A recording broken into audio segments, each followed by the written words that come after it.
ಇಂದು ಮೂರನೆಯ ದಿನ. ನಿನ್ನೆ ಧರ್ಮ, ಅರ್ಥ, ಕಾಮ, ಮೋಕ್ಷ ಅದ್ರ ಬಗ್ಗೆ ಸ್ವಲ್ಪ ವಿವರ ಕೊಟ್ಟೆ ಅಲ್ವಾ? ಇನ್ನು ತಿಳಿಯಾಗ್ತಾ ಹೋಗ್ತಾ ಇರುತ್ತೆ. ಇನ್ನು ಮುಂದಿಂದು ಕೇಳ್ತಾ ಇದ್ರೆ ನಿಮಗೆ ತಿಳಿಯಾಗ್ತಾ ಹೋಗ್ತಾ ಇರುತ್ತೆ. ಇದನ್ನ ಎಲ್ಲ ತಿಳಿದವನಿಗೆ ದುಃಖ ಇಲ್ಲ ಅಂತ ಹೇಳಿದ್ನಲ್ವಾ? ಈಗ ಮುಂದಿಂದು ಪ್ರಾರಂಭಿಸ್ತಾ ಇದ್ದೀನಿ. ಎಲ್ಲದರಲ್ಲೂ ಸುಖವನ್ನು ಕಾಣಬಹುದು. ನಿಜ ಹೇಳಬೇಕೆಂದರೆ ದುಃಖ ಎನ್ನುವುದು ಇಲ್ಲವೇ ಇಲ್ಲ. ನನಗೆ ಹೇಗೆ ನಿರ್ವಹಿಸಿ ಮಾಡಬೇಕು ಎಂದು ಗೊತ್ತಿದ್ದರೆ ಆಗ ನನಗೆ ಎಲ್ಲವೂ ಆನಂದ. ಅದರ ಬಗ್ಗೆ ನಮಗೆ ಯಾವಾಗ ಅವಗಾಹನೆ ಇಲ್ಲವೋ ಆಗ ದುಃಖ ಆಗುವುದು ಸಹಜ.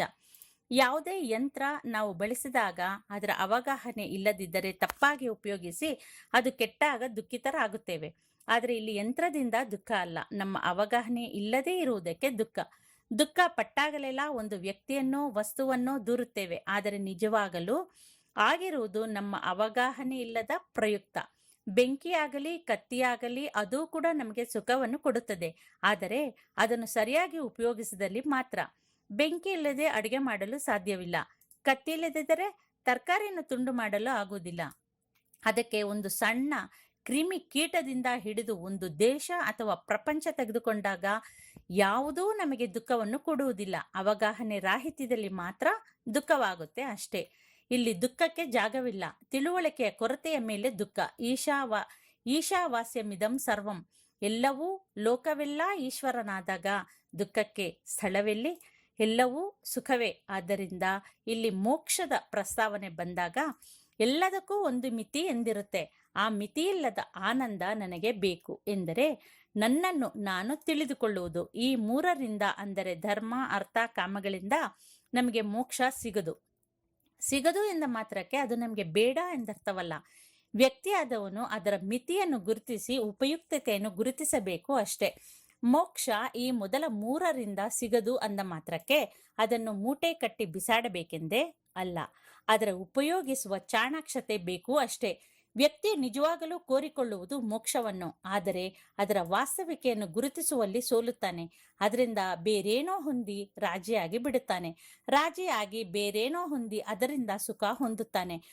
ಈಗ ನಾನು ಹೊರಗೆ ಹೋಗಿ ಏನೋ ಬೇಕೆಂದು ಬೇರೇನೋ ತಂದು ಅದನ್ನು ಸರಿ ಹೊಂದಿಸಿಕೊಳ್ಳುವುದಿಲ್ಲ. ಆದರೂ ನನಗೆ ನಿಜವಾಗಲೂ ಬೇಕಾಗಿರುವುದು ಹುಡುಕುತ್ತಲೇ ಇರುತ್ತೇನೆ. ಅದಕ್ಕೆ ವ್ಯಕ್ತಿಗೆ ಬೇಕಾಗಿರುವುದು ತನ್ನ ಯಥಾರ್ಥವಾದ ಸ್ವರೂಪವನ್ನು ಹೊಂದುವುದೇ ಬೇಕಾಗಿರುವುದು. ಆದರೆ ಅದನ್ನು ಅವಿವೇಕದಿಂದ ಗುರುತಿಸಲಾಗದೆ ತನಗೆ ಸಿಕ್ಕಿದ್ರಲ್ಲಿ ರಾಜಿ ಆಗ್ಬಿಡ್ತಾನೆ, ಜೀವನ ಸಾಗಿಸಿಬಿಡ್ತಾನೆ. ಏನೋ ಖುಷಿಯಿಂದ ತರುತ್ತೇನೆ, ಆದರೆ ಸ್ವಲ್ಪ ದಿನಗಳಲ್ಲಿಯೇ ಅವನಿಗೆ ಗೊತ್ತಾಗುತ್ತೆ ಇದೆಲ್ಲ ನನಗೆ ಬೇಕಾಗಿರೋದು ಎಂದು. ಮತ್ತೆ ಇನ್ನೊಂದು ತರುತ್ತಾನೆ, ಅದು ಸಹ ಸ್ವಲ್ಪ ದಿನದಲ್ಲೇ ಅದರ ಖುಷಿ ಕಡಿಮೆಯಾಗುತ್ತೆ. ಹೀಗೆ ಯೋಚಿಸಿ.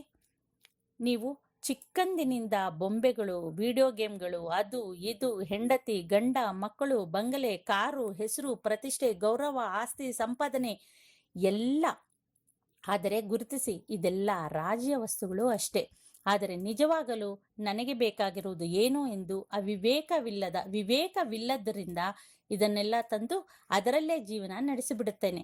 ಆದರೆ ಯಾವಾಗ ನನಗೆ ಏನು ಬೇಕು ಎಂದು ನಿಜವಾಗಿಯೂ ಅರ್ಥವಾಗುತ್ತೋ, ಓಹ್, ಇದಕ್ಕಾಗಿಯೇ ನಾನು ಇಷ್ಟು ದಿನ ಕಾಯುತ್ತಿದ್ದುದು ಎಂದುಕೊಂಡಾಗ ರಾಜಿಯಾಗುವ ಅಗತ್ಯವೇ ಇಲ್ಲ. ಏಕೆಂದರೆ ಬೇಕಾಗಿದ್ದು ಅದೇ ತಾನೇ. ಆಗ ಮನುಷ್ಯನಿಗೆ ಆಕಾಶದಲ್ಲಿ ತೇಲುವ ಹಾಗೆ ಆಗುತ್ತೆ. ಯಾವುದೇ ಭಾರ ಇರಲ್ಲ. ಆದ್ದರಿಂದ ಧರ್ಮ ಒಂದು ರಾಜಿಶಾಸ್ತ್ರ. ಅರ್ಥ ಹಾಗೂ ಕಾಮ ಇದೂ ಸಹ ರಾಜಿಶಾಸ್ತ್ರಗಳೇ. ಆದರೆ ಮೋಕ್ಷ ರಾಜಿಶಾಸ್ತ್ರ ಅಲ್ಲ. ಅದಕ್ಕೆ ಮೋಕ್ಷ ಎನ್ನುವುದು ಒಂದು ಪೂರ್ಣ ಶಾಸ್ತ್ರ. ಏಕೆಂದರೆ ಅದು ನಿನ್ನನ್ನು ಸರಿಯಾದ ಅವಗಾಹನೆಯತ್ತ ಕರೆದೊಯ್ದು ಸಂಪೂರ್ಣ ವ್ಯಕ್ತಿಯನ್ನಾಗಿ ಮಾಡುತ್ತೆ. ನಮ್ಮ ಋಷಿಮುನಿಗಳು ಯಾವತ್ತೂ ಧರ್ಮ, ಅರ್ಥ, ಕಾಮಗಳನ್ನು ಬಿಡಲಿಲ್ಲ. ಮೊದಲಾಗಿ ಬಿಡುವುದಕ್ಕೆ ಆಗುವುದೂ ಇಲ್ಲ. ಆದರೆ ಅದರ ಮಿತಿಯನ್ನು ಗುರುತಿಸಬೇಕು ಅಷ್ಟೇ. ಉದಾಹರಣೆಗೆ, ಈ ದಡದಿಂದ ಆ ದಡಕ್ಕೆ ಹೋಗಬೇಕು. ಅದರಿಂದ ದೋಣಿ ಅವಶ್ಯಕತೆ ಇರುವುದರಿಂದ ದೋಣಿಯನ್ನು ಬಳಸುತ್ತೇವೆ. ಆದರೆ ಎಷ್ಟರವರೆಗೂ? ಆ ದಡ ಸೇರುವವರೆಗೂ. ನಂತರ ದಡ ಸೇರಿದ ಮೇಲೆ ದೋಣಿಯಿಂದ ಇಳಿಯಬೇಕಷ್ಟೇ. ಆದರೆ ಅದು ಬಿಟ್ಟು ದೋಣಿಯಿಂದ ನಾನು ಈ ದಡ ಸೇರಿದನೆಂದು ಅದನ್ನೇ ಗಟ್ಟಿಯಾಗಿ ಹಿಡಿದುಕೊಂಡರೆ ನಮ್ಮ ಗುರಿಯನ್ನು ಮುಟ್ಟುವುದು ಯಾವಾಗ? ದೋಣಿಯವನಿಗೆ ಕಾಸು ಕೊಟ್ಟು ನಮಸ್ಕರಿಸುತ್ತಾ ಧನ್ಯವಾದಗಳನ್ನು ತಿಳಿಸುತ್ತಾ ಹೊರಡುತ್ತಿರಬೇಕು ಅಷ್ಟೇ. ನಮ್ಮ ಋಷಿಗಳು ಹಾಗೆ ಮಾಡಿದರು. ಅವರ ಗಮನವೆಲ್ಲ ಮೋಕ್ಷದ ಕಡೆಗಿದ್ದರೂ ಧರ್ಮ, ಅರ್ಥ, ಕಾಮಗಳನ್ನು ಬಿಡಲಿಲ್ಲ. ಆದ್ದರಿಂದ ಅಂತಹ ಪರಮ ಪುರುಷಾರ್ಥವನ್ನು ಪಡಿಸುವುದಕ್ಕೋಸ್ಕರ ನಮಗೆ ವೇದದಲ್ಲಿ ಒಂದು ಭಾಗವಾಗಿರುವ ಅಂಶವನ್ನು ವೇದ ಅಂತ ಎನ್ನುತ್ತೇವೆ. ಅಂದರೆ ವೇದ ಪ್ಲಸ್ ಅಂತ್ಯ ಇದನ್ನು ಕಡೆಯಲ್ಲಿ ಇಟ್ಟರು ಎಂದರೆ ಇದೊಂದು ಬೃಹದಾಕಾರವಾದ ವಿಷಯ. ಇದರಲ್ಲಿ ಇಲ್ಲದೇ ಇರುವ ಅಂಶವೇ ಇಲ್ಲ. ವೇದದಲ್ಲಿ ಕಡೆಯಲ್ಲಿ ಬರುವುದೇ ಆತ್ಮವಿಜ್ಞಾನ. ಅದಕ್ಕೆ ಅದರ ಹೆಸರು ಉಪನಿಷತ್. ಅದರ ಸಾರಾಂಶ ಏನೆಂದರೆ ಅದು ನಾನೇ.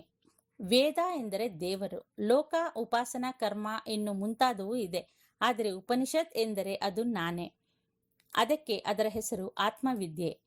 ಇದು ನನ್ನ ಬಗ್ಗೆ ಹೇಳುತ್ತೆ, ನನ್ನನ್ನು ಸಂಸ್ಕರಿಸುತ್ತೆ. ಒಂದು ಕಲ್ಲನ್ನು ಕೊಟ್ಟರೆ ಅದರ ಬಗ್ಗೆ ಏನೂ ಅನಿಸದು. ಆದರೆ ಅದರಲ್ಲಿರುವ ಬೇಡದ ವಸ್ತುಗಳನ್ನೆಲ್ಲ ತೆಗೆದು ಹೊಳಪು ಮಾಡಿ ಸುಂದರ ವಿಗ್ರಹವನ್ನಾಗಿ ಮಾಡಿಕೊಟ್ಟಾಗ ಅದರ ಮೌಲ್ಯವೇ ಬೇರೆ.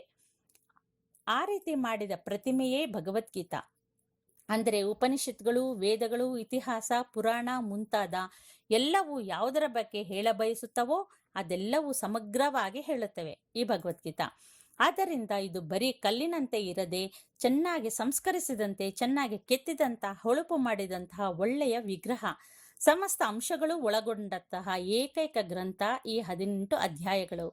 ಭಗವದ್ಗೀತಾ ಎಂದರೆ ಈ ಒಂದು ಭಗವದ್ಗೀತೆಯನ್ನು ವ್ಯಕ್ತಿ ಸರಿಯಾಗಿ ಅವಗಾಹನೆ ಮಾಡಿದರೆ ರಾಮಾಯಣ, ಭಾರತ, ಭಾಗವತ, ಇತಿಹಾಸ, ಪುರಾಣ, ಉಪಪುರಾಣ, ಉಪೋಪಪುರಾಣ, ಕಾವ್ಯಗಳು, ನಾಟಕಗಳು, ಅಲಂಕಾರಗಳು, ಶಾಸ್ತ್ರಗಳು, ಷಡಂಗಗಳು, ಷಡ್ ದರ್ಶನಗಳು, ಸ್ಮೃತಿಗಳು, ಆಗಮಗಳು, ವೇದಗಳು, ಉಪವೇದಗಳು ಇನ್ನೂ ಹಲವು, ಈ ಎಲ್ಲದರ ಮೊತ್ತ ಒಂದು ಗ್ರಂಥ ಮಾಡಿ ಒಂದೇ ರೂಪ ಮಾಡುತ್ತೇವೆ ಎಂದರೆ ಅದೇ ಏಕೈಕ ಗ್ರಂಥ. ಈ ವೇದಗಳ ಮಟ್ಟಕ್ಕೆ ಗುರುತಿಸಲ್ಪಡುವ ಇನ್ನೊಂದು ವೇದವೆಂದರೆ ಅದು ಭಗವದ್ಗೀತಾ.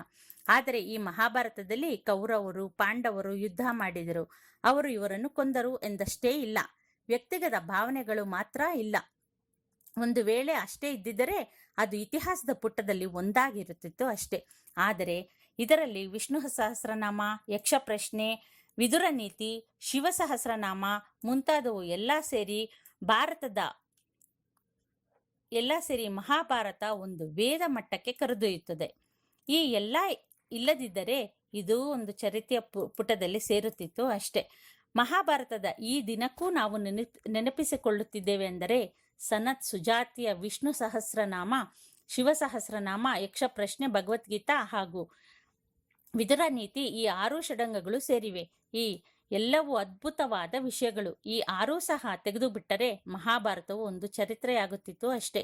ಮಹಾಭಾರತದಲ್ಲಿ ಈ 6 ಸಹ ಅಲ್ಲಲ್ಲಿ ಇಟ್ಟರು. ಆದರೆ ಪ್ರಧಾನವಾಗಿ ಭಗವದ್ಗೀತಾ ಭೀಷ್ಮ ಪರ್ವದಲ್ಲಿ ಇರುತ್ತೆ.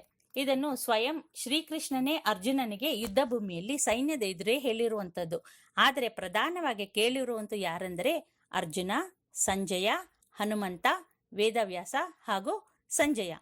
ಈ 4 ಜನರು ಒಂದೇ ಬಾರಿ ಒಂದೇ ಸ್ಥಳದಲ್ಲಿ ಕೇಳಿದರೂ ಒಬ್ಬೊಬ್ಬರು ಒಂದೊಂದು ರೀತಿಯ ಮಟ್ಟದಲ್ಲಿ ಈ ಗೀತೆಯನ್ನು ಉಪಯೋಗಿಸಿಕೊಂಡರು. ಅರ್ಜುನನಿಗೆ ಯುದ್ಧ ಮೋಹ ಹೋಯಿತು. ಹನುಮಂತನಿಗೆ ಯಾವುದೇ ರೀತಿಯ ಮೋಹವಿಲ್ಲದಿದ್ದರೂ ಮೋಕ್ಷದ ಕಡೆಗೆ ಹೋದ. ಸಂಜಯ ಧೃತರಾಷ್ಟ್ರನಿಗೆ ಹೇಳಿದ. ಆದರೆ ಎಲ್ಲರಿಗೂ ಮಿಗಿಲಾಗಿ ವ್ಯಾಸರು ಬರೆದು ನಮಗೆಲ್ಲ ತಲುಪುವಂತೆ ಮಾಡಿದ. ಇದು ಎಲ್ಲದಕ್ಕಿಂತಲೂ ಶ್ರೇಷ್ಠವಾದುದು ಅಲ್ಲವೇ? ಒಂದು ಜ್ಞಾನಿಯಾದವನು ಏನು ಮಾಡಿದರೂ ಲೋಕ ಕಲ್ಯಾಣಕ್ಕಾಗಿ ಮಾಡುತ್ತಾನೆ ಹೊರತು ತನ್ನ ಸ್ವಾರ್ಥಕ್ಕಾಗಿ ಮಾಡುವುದಿಲ್ಲ. ಒಂದು ವೇಳೆ ಕೃಷ್ಣ ಭಗವದ್ಗೀತೆಯನ್ನು ಬೋಧಿಸಿದಾಗ 3 ಜನ ಮಾತ್ರ ಕೇಳಿ ವ್ಯಾಸರು ಕೇಳದೇ ಇದ್ದರೆ ಆಗ ನಮಗೆಲ್ಲ ಭಗವದ್ಗೀತೆಯ ಕುರಿತು ಏನೂ ತಿಳಿಯುತ್ತಿರಲಿಲ್ಲ. ಅದಕ್ಕೆ ಗುರುವಿನ ಮೂಲ ವ್ಯಕ್ತಿ ವ್ಯಾಸ, ನಂತರದ ಗುರು ಶಂಕರರು.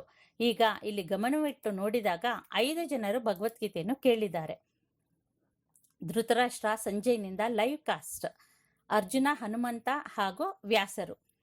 ಧೃತರಾಷ್ಟ್ರ ಸಂಜಯನಿಂದ ಎಲ್ಲವನ್ನು ಕೇಳಿಸಿಕೊಂಡಾಗ ಸಹ ಯಾವುದೇ ಬದಲಾವಣೆ ಆಗಲಿಲ್ಲ. ಅವನಿಗೆ ದೈಹಿಕವಾಗಿ ಅವನು ಹೇಗೆ ಕುರುಡನೋ ಆಂತರಿಕವಾಗಿ ಕೂಡ ಅವನು ಕುರುಡನೇ, ಸುಮ್ಮನೆ ಕಿವಿಯಲ್ಲಿ ಕೇಳಿಸಿಕೊಂಡ ಅಷ್ಟೇ. ಸಂಜಯ ಸಹ ವಿಷಯ ಕೇಳಿಸಿಕೊಂಡ. ಅರ್ಜುನನಿಗೆ ಯುದ್ಧ ಮೋಹವನ್ನು ಬಿಟ್ಟು ಯುದ್ಧ ಮಾಡುವುದಿಲ್ಲ, ನನ್ನಿಂದ ಸಾವು ನೋವುಗಳು ಆಗಬಾರದು ಎನ್ನುತ್ತಿದ್ದವನು ಭಗವದ್ಗೀತೆಯನ್ನು ಕೇಳಿ ಮೋಹ ತೊಲಗಿಸಿಕೊಂಡ, ಯುದ್ಧಕ್ಕೆ ಅಣಿಯಾದ. ಹನುಮಂತ ಮೊದಲೇ ರಾಮನಾಮ ಮಾಡಿ ಮಾಡಿ ಮೋಹದಿಂದ ಹೊರಗೆ ಬಂದಿದ್ದ. ಅವನಿಗೆ ಯಾವುದೇ ಬಂಧನಗಳು ಇರಲಿಲ್ಲ. ಆದ್ದರಿಂದ ಭಗವದ್ಗೀತೆಯನ್ನು ಕೇಳಿ ಮೋಕ್ಷದ ಕಡೆಗೆ ಅವನ ಓಟ ಪ್ರಾರಂಭವಾಯಿತು. ಇನ್ನು ಕೊನೆಯಲ್ಲಿ ವ್ಯಾಸರು ಎಲ್ಲರಂತೆ ಇವನು ಸಹ ಭಗವದ್ಗೀತೆಯನ್ನು ಕೃಷ್ಣನ ಬಾಯಲ್ಲಿ ಕೇಳಿ ಅದನ್ನು ರಚಿಸಿ ಎಲ್ಲರಿಗೂ ತಿಳಿಯುವಂತೆ ಮಾಡಿ ಮಹಾಗುರು ಎನಿಸಿಕೊಂಡ. ಹೀಗೆ ಒಬ್ಬೊಬ್ಬರು ಒಂದೊಂದು ಮಟ್ಟದಿಂದ ಇನ್ನೊಂದು ಮಟ್ಟಕ್ಕೆ ಏರುತ್ತಾರೆ. ಇನ್ನು ನಾಳೆ ಮುಂದುವರಿಸ್ತೀನಿ. ನಮಸ್ಕಾರ.